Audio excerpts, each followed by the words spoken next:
This is another iRaw podcast. We podcast to make the world a better place for animals. Dr. Siobhan O'Sullivan does like knowing animals. Dr. Siobhan O'Sullivan does like knowing animals.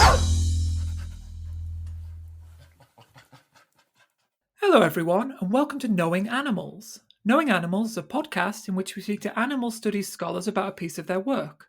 I'm Josh Milburn and I do like knowing animals. This episode of Knowing Animals is brought to you by ASA. ASA is the Australasian Animal Studies Association, which you can join now. It costs $60 Australian if you're a waged academic and only $15 Australian if you're unwaged, a student or precariously waged. You can follow ASA on Facebook, where you can find them at ASA Australasian Animal Studies Association, or on Twitter at ASA_animals. This episode is also brought to you by the Animal Publics book series from Sydney University Press. This is a collection of books focused on animal studies. You can learn all about it if you go to sydneyuniversitypress.com.au/collections/series-animal-publics, or you can just search Animal Publics on Google. Now, this week on Knowing Animals, we're joined by a returning guest who, for many of you, will need no introduction. Dr Margo DeMello is Assistant Professor of Anthrozoology at Carroll College in Montana. She's the author or editor of over a dozen books. These include 2003's Stories Rabbits Tell, co-authored with Susan Davis, and 2007's Why Animals Matter, co-authored with Erin E. Williams. Her edited collections include 2010's Teaching the Animal, 2012's Speaking for Animals, and 2016's Mourning Animals. Today, however, we're going to talk about her textbook, Animals and Society, An Introduction to Human-Animal Studies from Columbia University Press. The first edition was published in 2012, but an updated second edition was published in 2021. Welcome to the podcast, Margo. Thank you. Let's start by going back a few years. What was it that led to you writing the first edition of Animals and Society? I wrote that book quite intentionally to help build the field. I met Ken Shapiro, who's sort of my mentor and sort of introduction to the field in 2003 or 2004, who told me about the field. I was so excited about it. I wanted to do something about it. So I immediately got involved volunteering with him. And one of the things that I decided to do, and at that time I was teaching at a community college, was write a textbook, because I felt like, especially for your community college professors, sometimes your state college professors, textbooks are kind of often needed. That's what the students expect. That's what administration expects. And I also thought it would kind of give legitimacy to the field to have its own textbook. So it was super intentional in terms of building the field at that time. And I was pretty ambitious. So I just learned about the field in like 2003, 2004. And by 2005, I'm already shopping around a textbook about the field that I literally just got introduced to. So again, kind of ambitious. I guess maybe the good news was that nobody was ready for it at that time. All the rejection letters that I got were essentially like, this is weird. Why would anybody read this? And why would anybody take a class like this? This is weird. So shelve it, come back in 2010, and I think, I don't know, I think maybe the time is right. So I shop it around again, and I got 2 offers right off the bat. So clearly things had changed in the previous 5 years. So anyway, but that was my intention in the book. It's not like, something spoke to me in my head. I mean, it was just very strategic. Now, sometimes when you pick up a second edition of a textbook, it's basically the same as the first edition, but that's definitely not the case here. So what's changed between this second edition and the first edition? I know a lot more now. The field has really matured in the last, decade since the first edition was published. So I certainly wanted to reflect all of the changes in the field. Also, a big part of what I do and what I'm interested in is popular culture. And so it's hard to write a book where you have a lot of examples from the popular culture and those examples are stale. So that was a problem I knew I needed to fix. The international focus, and it's still a heavily American as well as English-speaking world book. Again, sort of reflecting the state of the field at this point, but I wanted to do what I could to try to make it more international and make it appeal a little bit more to an international audience. And then there was just a couple of things that were a part of the first book, but that in our field took on way more shape over the last 10 years. Intersectionality is a huge one. And so I just felt like I can't even have the book out anymore without being able to address some of those things that have come out recently. Yes, and you included some other authors as well, didn't you? It's not just your voice in this book. Could you tell me a bit about that process? Well, I did it in the first edition as well. The only thing that sort of approximated a textbook back then, when I was first working on this one, were a couple of readers. There were a couple of really good readers, mostly on the sort of hard social science kind of side of the field. And so I kind of, even though I wanted a textbook, but I also wanted the feeling of that sort of diversity of voices and a little bit of a look into practitioners' kind of careers and lives. And then I updated it again in this year because, again, I just wanted to have voices that I felt like were speaking to something either in the culture, like so Carrie Roman, for instance, who does performance studies, which is, again, one of the newer kind of really exciting areas that's emerging. So I needed to have something like that in there. I'm assuming that, if I do a third edition in another 10 years, I'll do the same thing and try to have the people in the book speak to what I think is happening in the broader culture as well as the field. Yes. Well, good. So let's take that point about in 10 years. If you were sitting down in 10 years to write a third edition, what do you think would have changed? Where do you see the discipline going? Gosh, that's such an interesting question, especially as I've seen, and I have not been to sort of your part of the world yet, but at least sort of the European side of things, I've seen sort of that kind of grow alongside of the American side. And in Europe, for instance, it's far more intentionally advocacy oriented. Critical animal studies is much, much bigger in Europe, even in Canada, than it is down here in our part of the world. So that's something I'm going to be curious to see. Are we going to kind of keep spreading and kind of breaking apart? Or is the harder kind of parts of the field going to speak a little bit more directly to the post-humanism stuff and the critical animal study stuff? Because right now we have separate kind of conversations, and some of those people have never even been in the room with some of these other people. I just submitted an article for a new edition of Aubrey Fine's textbook on human-animal interactions. He does, these major kind of books on the hard social science part, the HAI kind of part of the field, human animal bond, the AAI, all that kind of stuff. And so when I got an invite to be a part of that book this last year, I thought, oh, that's weird and interesting because, again, that's kind of the anthrozoos crowd, which I'm on the kind of edge of that crowd, but it's not really my crowd. And so to sort of be invited and to see the table of contents, which is, again, heavily sort of on the human animal bond side of the field. And then they like stuck me in there and I'm writing about crazy stuff. I'm writing about animals in popular culture, and I'm specifically writing about an 18th century wolf that killed a bunch of French peasants. So I don't know where we're going. What I would like to see is way more cross-fertilization and way more discussion across these disciplinary boundaries, but especially across sort of your hard and soft. And I don't know where that's going to go. No, this is exactly right, and this is something I really want to talk to you about because you're bringing in these different parts of the field, and of course we carve up the field in different ways. So you use the language of human animal studies. Here on Knowing Animals, we usually say animal studies, but you're suggesting these are the same thing. Yes. But you do separate them from critical animal studies, which is much more committed to animal liberation, much more tied up in animal activism. So, thinking about human animal studies specifically, or animal studies, what do you see the relationship with animal activism and the animal movement like? If you'd asked me before I moved to Montana, I would say they are becoming more and more intimately related, especially as newer, younger generations are getting in, which is following the European model. But I am now in Montana. I am now at a school that's got an anthrozoology program. So again, apples and apples, but also kind of apples and oranges, and also kind of apples and Volkswagens. So it's very much, again, about the kind of the more human side of the field and the animals helping human side of the field.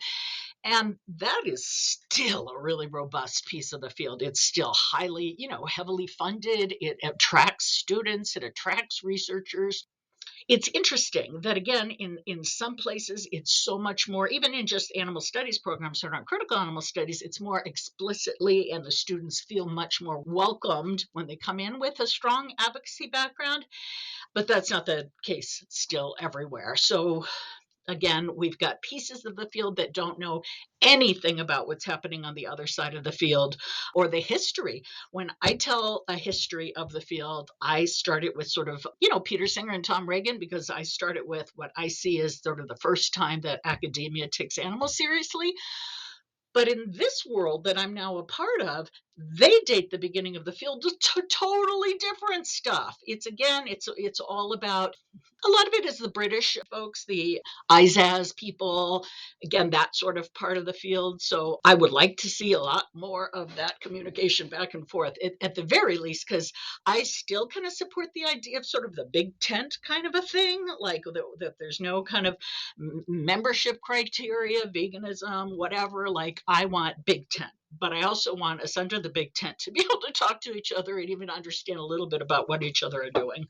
Yes, no, I empathise with that. So let me ask a slightly different question. Regardless of human animal studies' relationship with activism, do you think human animal studies is good for animals? I think it's a net good, hands down. So when I've been a part of discussions about this nature of what we're doing and how much of activism should be part of it and how much we should try to hew towards the more, positive sort of stuff so that we can get the legitimacy and all that, I see that debate kind of happening a lot. And my feeling is, even if we're enormous, enormous umbrellas, even if our umbrella is so big that we have people who are maybe even engaging in personal practices with animals that I don't in any way support, I still think it's a net good for animals, because the more that students are exposed, as well as the public, but in the university context, to other ideas about animals, like, it's just, that right there is gold. So I just think it's a net good to have as many people in the field as possible. And I know that not everybody's going to agree with that. Yeah, I think you're right that exposing students has got to be key. And I guess that's the point of a textbook, right? We write textbooks to try and get more students exposed to particular kinds of ideas, particular disciplines. Now, you mentioned that you are in a university with an anthrozoology program. But most of the people I interview on this podcast, and I include myself in that category, we're animal studies scholars, but we have politics or literature or philosophy in our job titles rather than Right. animal studies or anthrozoology.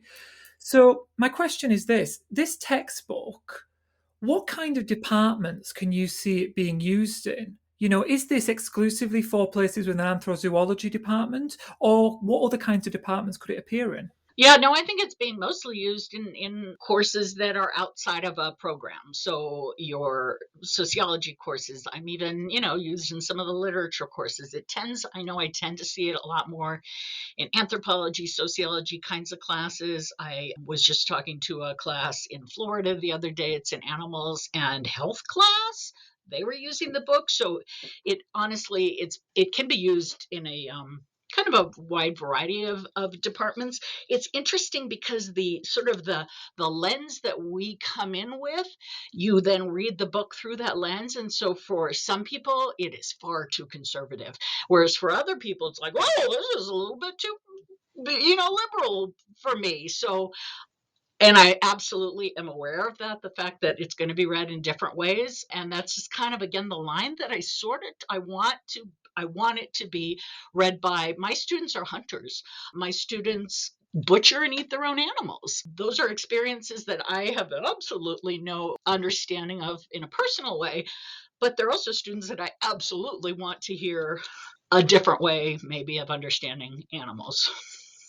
Let's talk a little bit about what you do in the book. And I mean, this is 20 chapters, it's over 550 pages, so we can only really scratch the surface. But one of the things that you do a lot of is talk about different classifications of animals.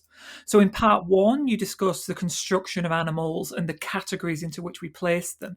And then in part two, you explore a range of different categories of animals based on our relationship to them. So you've got wild and domestic animals, you've got animals used for display and sport, animals used for meat, animals used for pets, animals used in science, animals used to assist humans, which, as you say, is one of these big categories that is talked about in anthrozoology. Now, I'm personally very sympathetic to the way you carve up the world here based on our relationships with animals. But I think that a lot of people might look at that and say, well, that's not how we should be classifying animals. We should be thinking about their biological relationship to us, or their biological relationship to each other, or their ecological relationships or something. So why do you think it's important to think about and to categorize animals like that? First off, I absolutely recognize that simply by using those categories, there's a reification of them. But the reality is that every single person in our society uses those categories. And so if I was to either pretend that they don't exist or immediately kind of move to some other way in which we're going to kind of classify ourselves and everybody around us, it won't even speak to people who like the categories are so sort of central to our understanding of the world. I mean, going all the way back in early anthropology to the superior wharf hypothesis and the idea that labeling, how we label the world and shapes how we see the world and all that, like that's legitimately real. And so the very first thing I feel like I have to do is start with the categories. We got to start right now with the categories. What are the categories? How do you get in? How do you get out? Who are the exceptions? Where are the fractures? Where are the possibilities for those categories to kind of pop open? But we got to talk about the categories and we got to use the categories, I guess. It's kind of like race. We have to talk about race. We have to just continually talk about race in order to get through race. Yes, I see exactly what you mean. I think it's interesting that when we categorize based upon the way we already relate to animals, Right, there's that danger, as you say, that we are affirming that, when right, of course we might want to be critical of that. right. Were there any kind of relationships with animals that you thought about including, or you might have wanted to include, but you didn't? I want to do more on feral animals, and there were lots and lots of places to kind of include more on that. But there was so much I wanted to say on that issue that it's going to be, I think, a separate project just on kind of ferality or something. Because again, I am so interested in those categories, and the feral animals are the ones that are, pushing at those borders. And I want to be able to sort of play with that a little bit more because it's such an interesting and it's got the super practical real world kind of implications. Out here where I live, it's wild horses, it's rabbits in Japan, it's all rabbits in Australia, it's all of that stuff, which is so super, super rich. But to me, we got to start with those categories and maybe even stay in those categories in order to deconstruct them and all of that.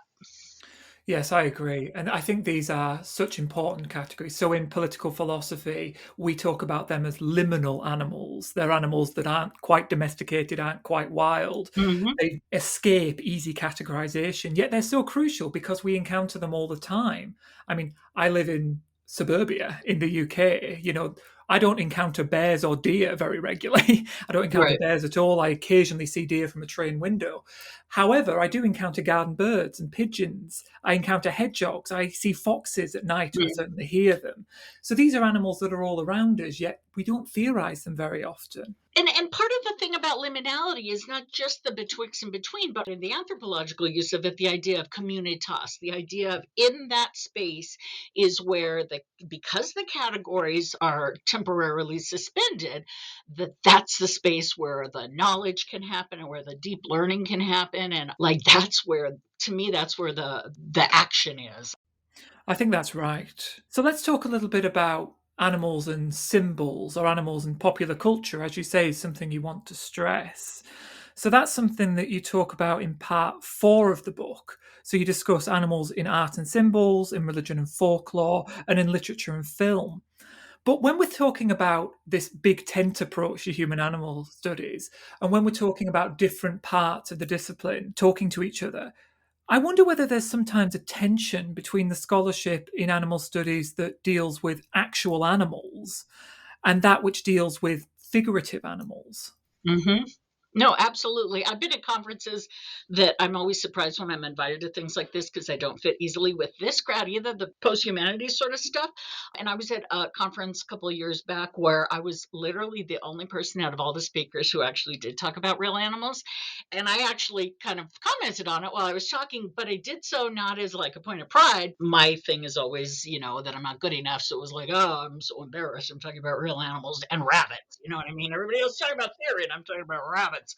So yeah, that is certainly a part of the thing is, are there real animals or also just what are the implications? And so with the popular culture, we're not talking about real animals, but popular culture matters. We absolutely know representation matters because we know it from all the human stuff. So even if we're talking about, a Disney animal, it still absolutely has real world implications. Have you seen the new Disney movie, by the way, Encanto? I have, yes. It's interesting because animals don't play a big part in that movie like they usually do in your Disney movies. And the one place you really notice it is in Bruno when the brother is doing Bruno. We got the rats, the rats on his back. Yeah. So that was sort of classic Disney. We're going to use, animals to represent. But the one thing that they didn't do, at least, which normally we're going to see in a Disney movie, is you'd slap some racism into that representation as well, right? The rats would have an accent that signifies their ethnicity or something.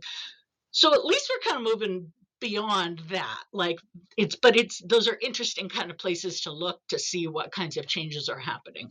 Yes, good.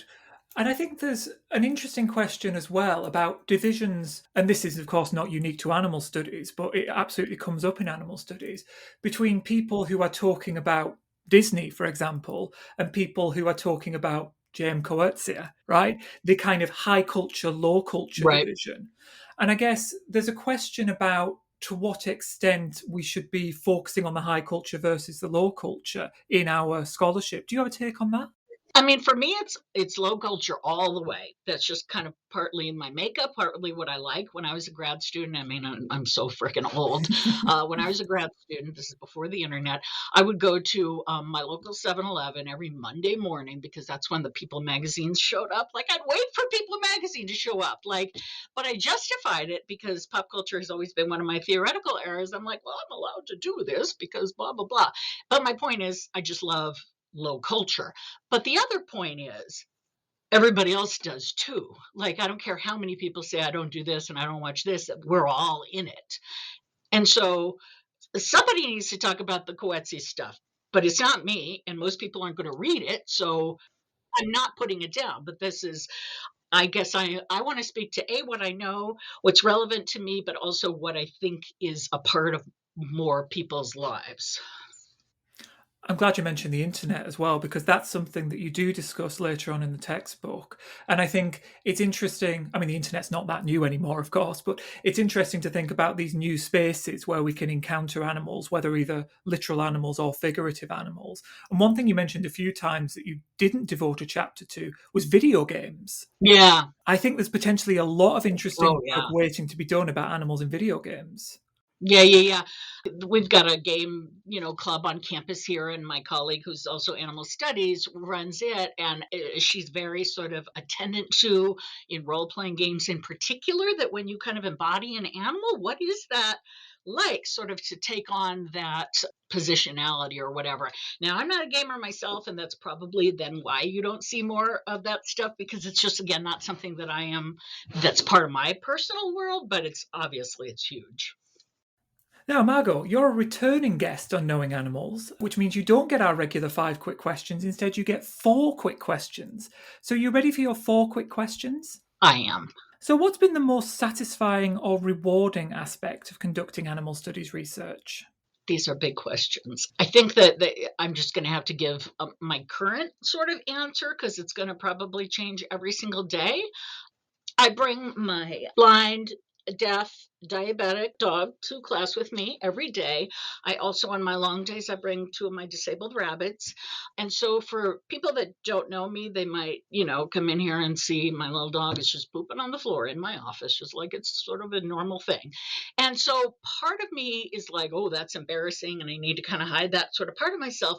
But lately, what I'm sort of doing is recognizing that sort of how I care for and nurture the animals in my life is a part of my practice and sort of almost a part of my scholarship.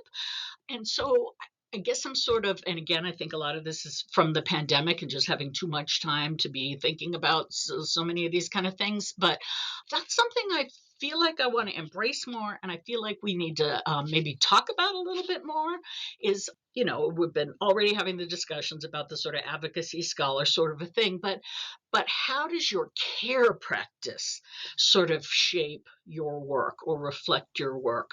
And I'm not really sure yet. I just know that it's clearly a part for me. I also know that last year it was like literally a year ago. It was last year in the middle of the pandemic. I had lost somebody really special to me. And so I'm on Pen Finder every day. And I find this little girl in San Diego. And I had to have her, and I had to get to San Diego to get her from the rescue group down there because I knew I needed to have her a part of my life. And not in spite of those physical challenges she has, but because of them, because I knew that that's the thing that sort of feeds me.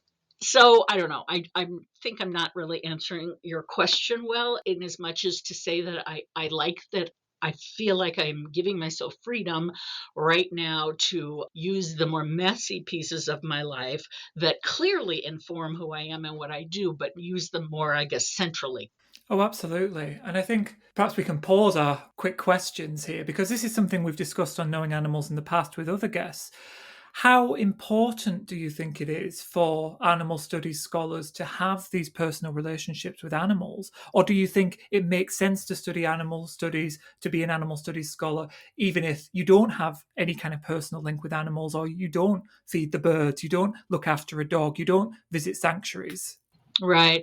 I don't know. I think that we probably need to have those people, the people who, for whatever reason, do not have, and maybe even will not have, maybe for political reasons, those kinds of relationships, because they clearly are going to bring something valuable to the table by coming in from the outside, kind of. For me, that's never going to be the case. I would never be a person who would say, I don't think people should be part of this field if they don't have real world hands-on experience with animals. I don't think you have to, because I think, like I said, you can bring something really interesting to the discussion. But yeah, it's not for me. So let me return to our regular questions. What's been the most challenging or disheartening aspect of conducting animal studies research? I guess that I'm a little bit impatient. So on the one hand, we've seen so much growth within this field. But it's hard to sort of measure what that growth actually will, lead to in terms of social change or whatever. I co-teach an animal welfare science class, and I'm teaching it with a veterinarian who is a livestock veterinarian who works with the state livestock board. So we have super, super different takes on the material. But first up, I'm recognizing how valuable her take is because, again, it's super not mine. I think that the students need both of those. But I also get frustrated. I get so frustrated in there. Like, when she's talking, for instance, about, let's say, the poultry industry and some of the positive changes the poultry industry has made. And sometimes I just want to scream, like, well, first off, every single one of those changes was made because of animal advocates, right, who push for them. But then second, each one of those changes is so sort of minuscule. And it's just like, oh my God, I cannot believe we're still having these conversations. Sometimes I just get super, because I'm old. I'm an old person. And so I've been having some of these conversations for so many years. And, the good news is I'm changing and, taking in all these new ideas all the time. But the bad news is again, sometimes it just seems like, why is society moving so freaking slowly? We've been talking about this for so long. Now, this third question is quite an interesting one. It's your chance to give a shout out to somebody who you think we should be paying attention to, but maybe we're not. So can you think of an animal studies scholar that you'd like to make listeners aware of? So it could be an emerging scholar, it could be someone who's written in a field but hasn't received much attention, it could be someone who's written in a neighbouring field or writes in a minority language, just someone you think we should be reading, should be paying attention to, but we're not. I don't know if we're not paying attention to her, because I'm paying attention to her, and I think other people are too, and she's one of the voices in the book, and it's Maria Lux. So she's an artist who teaches and works in Eastern Washington, and her work is tremendous. So first off, just in general, the fact that we're having art and performance and, so many different aspects of the art world being a part of this now is so good and so important. Her work, the stories that she tells, and she is a little bit after my own heart because she also loves the pop culture. So the art that she produces, it's primarily these big kind of installation pieces, and the art that she produces, it's quirky and it's fun, but it's super challenging, and there's multiple layers. And that's, to me, the fun part of that type of art, is being able to kind of unpeel all those layers to find all the different kind of connections that she's made. She's somebody that I absolutely am going to recommend that you have on your show. This is a little graphic novel that she made as part of an art piece that she did a couple of years ago. It's on endlings, so the final animal of the species with extinction, and she tells a whole kind of, she makes the some of these famous endlings into zombies. Anyway, it's fantastic. So you should have her on the show. Oh, brilliant. Thanks for the recommendation. And animals in graphic novels, yet another area of pop culture that we need to be talking about as a discipline. And then using things like, that's another thing that I'm loving these days, is the people who are working on the horror movie side of things. Just sort of the monster trope is so rich. I'm working on a book right now on cryptids, and again, the hidden, the secret, there's something so special about that. There's so much going on there. Yes, it was only a couple of weeks ago I released an episode with Amelia Quinn about the monstrous vegan. Oh, I haven't even seen that book. Well, it was just released with Oxford University Press. So she's someone who looks at literature and traces this idea of the monstrous vegan from Frankenstein right up to contemporary work. Oh, I've got to check it out. Really brilliant book. Sounds great. So my final quick question. Are you optimistic about the future of human, non-human animal relations? Yes, I think both on the field side of things, it's not slowing down in any way, shape, or form. And I think in the real world, I think that, again, who knows what things are going to be like in whatever a post-pandemic sort of world is going to look like for us. But I feel like there's so many discussions that are happening right now on things like alternative protein, sources and things like that, those directions are all progress. They are all progressive. So yeah, I actually am pretty optimistic, even when I get impatient, but I'm optimistic.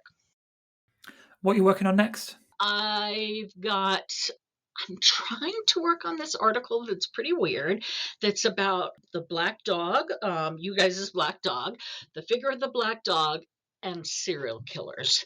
And I'm sort of starting with this idea of the dog as like psychopomp, the way that the dog is used in so many cultures to, go, accompany us to the other side and all that kind of stuff. And I'm sort of trying to make some sort of an argument surrounding serial killers, because there's a lot of serial killers who had dogs and who had really intimate relationships with those dogs. And that's weird. Anyway, I don't know where it's going to go, but that's my current project. Yes, fascinating. Ties absolutely to that monster idea we were just talking about. Really interesting stuff. So how can people find out more about your work? They can go to my website, margodemello.com. Try and keep sort of up to date. I'm also, these days, I am so into TikTok. And there's not a lot of animal studies people on TikTok. So I got to say, you guys come on over, because the water is really good.